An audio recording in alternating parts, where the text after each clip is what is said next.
ایک بار ایک شریر یہودی نے محض شرارت میں حضرت محمد صلی اللہ علیہ وسلم کی خدمت میں کھجور کی ایک گٹھلی پیش کی اور یہ شرط رکھتے ہوئے کہا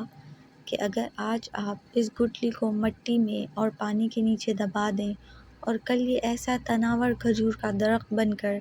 زمین پر لہلہانے لگے جس میں پھل یعنی کھجوریں بھی پیدا ہو جائیں تو میں آپ کی تعلیمات پر ایمان لے آؤں گا، گویا مسلمان ہو جاؤں گا۔ رسول مکرم صلی اللہ علیہ وسلم نے اس کی یہ شرط تسلیم کر لی اور ایک جگہ جا کر آپ صلی اللہ علیہ وسلم نے اس گٹھلی کو مٹی کے نیچے دبا دیا اور اس پر پانی ڈالا اور اللہ سبحانہ و تعالیٰ سے دعا بھی کی اور وہاں سے واپس تشریف لے آئے۔ اس یہودی کو دنیاوی اصولوں کی کسوٹی پر یقین کامل تھا کہ ایک دن میں کسی طرح بھی کھجور کا درخت تیار نہیں ہو سکتا تھا، لیکن رسول صلی اللہ علیہ وسلم کی ذات اقدس کی روحانیت اور آپ کا اعتماد اس کے دل میں کھٹک اور خدشہ ضرور پیدا کر رہا تھا کہ کہیں کل ایسا ہو ہی نہ جائے کہ کھجور کا درخت اگ جائے اور اسے ایمان لانا پڑ جائے۔ اس نے اپنے اس وسوسے کو دور کرنے کے لیے پھر دنیاوی اصولوں کی مدد لی اور شام کو اس مقام پر جا کر جہاں کھجور کی گٹھلی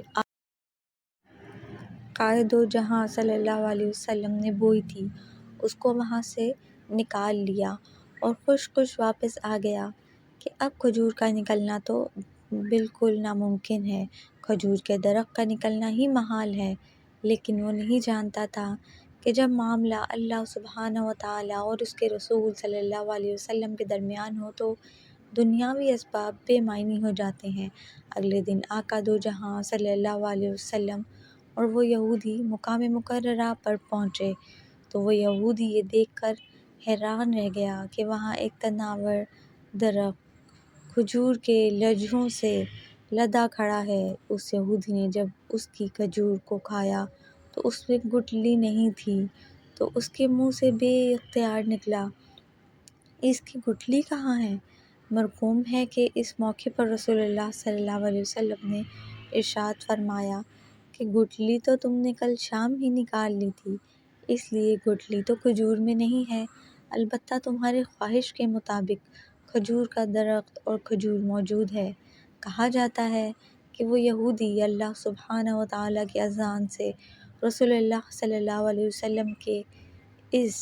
معجزے کو دیکھ کر مسلمان ہو گیا۔ اس واقعے کے بعد سے آج تک بغیر گٹھلی والی معجزاتی کھجور مدینہ منورہ میں خوب اگتی ہیں، دکانوں پر فروخت بھی ہوتی ہیں۔ اس کھجور کا اصل نام سکھل ہے، اسے سخل بھی کہتے ہیں، اور اگر آپ کو نام یاد نہ بھی رہے